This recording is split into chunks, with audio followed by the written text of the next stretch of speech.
میرا سایہ دشمن کا چہرہ۔ صبح سویرے حویلی میں پولیس تھی۔ زرشا کا زخم ابھی کچا تھا لیکن وہ کالے سوٹ میں تیار کھڑا تھا۔ انسپکٹر نے کہا، خان صاحب، حملہ آوروں کی شناخت ہو گئی ہے۔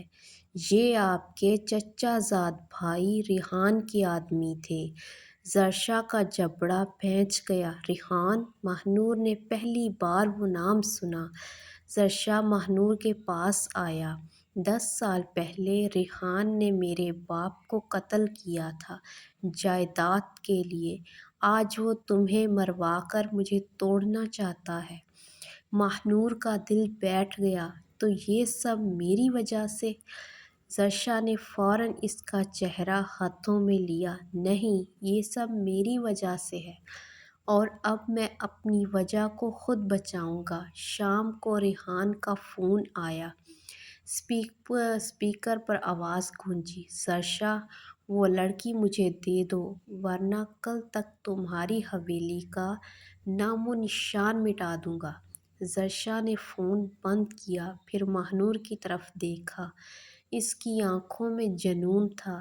ریحان کو نہیں پتا کہ سایہ جس کا پیچھا کرے وہ بچ نہیں سکتا۔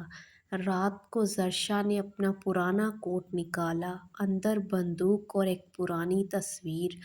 تصویر میں ایک چھوٹا زرشا اور اس کا باپ تھے۔ پیچھے لکھا تھا، بیٹا، کمزوروں کی حفاظت کرنا۔ اس نے تصویر ماہنور کو دی۔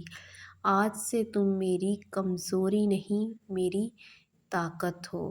اگر آپ کو ہماری یہ ویڈیو پسند آئی ہے تو ہماری ویڈیو کو لائک کریں، ہمارے چینل کو سبسکرائب کریں اور کمنٹس میں اپنی قیمتی رائے ضرور دیں، اور آپ کا سپورٹ ہمارے لیے بہت اہم ہے۔